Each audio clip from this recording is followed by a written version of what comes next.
চা হয়েছে নাকি জল? হ্যাঁ বড় বৌমা, আবার চা করে আনো, যাও। দয়া দেখাচ্ছ আমাকে? আমি কারো দয়ার ধার ধারি না। দয়া দেখাতে হলে তোমার শ্বশুরকে দেখাও, লোকজন দেখছে দেখুক, আমি কাউকে ভয় পাই না। বলছি তো পারবো না। তোর বড় বৌদিকে দে, ওর স্বামী এই বাড়িটা কিনেছে, আমাদেরকে দয়া করে থাকতে দেবে। কি অধিকার আছে আমার এই বাড়িতে? কি বললে? আমার ব্যবহার খারাপ?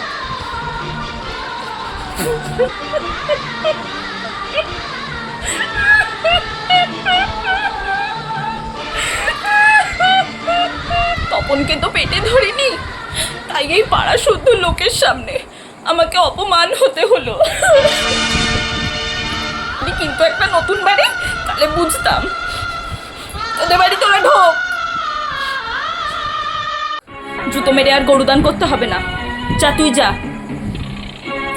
খুব তো বড় বৌদি করছিস, পরে বুঝবি ঠেলা।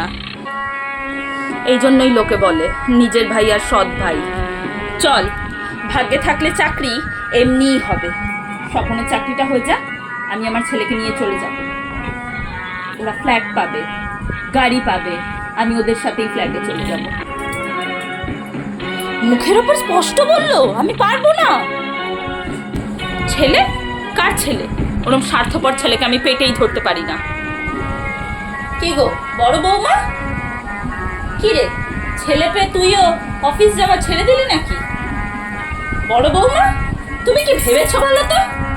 কাকুরের হাতে তুমি রান্না বান্নার ভার ছেড়ে দিয়ে এসে ওই বেজন্মাটাকে নিয়ে তুমি সারাদিন কাটাবে? ও বেজন্মা ছাড়া আর কি? রান্নাঘরে গিয়ে যাও, গিয়ে দেখে এসো হরিশ সব তছ নচ করে দিয়েছে। দাও, ওকে আমার কাছে দাও।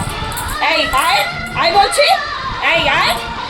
আসবি না আয় বলছি, আসবি না।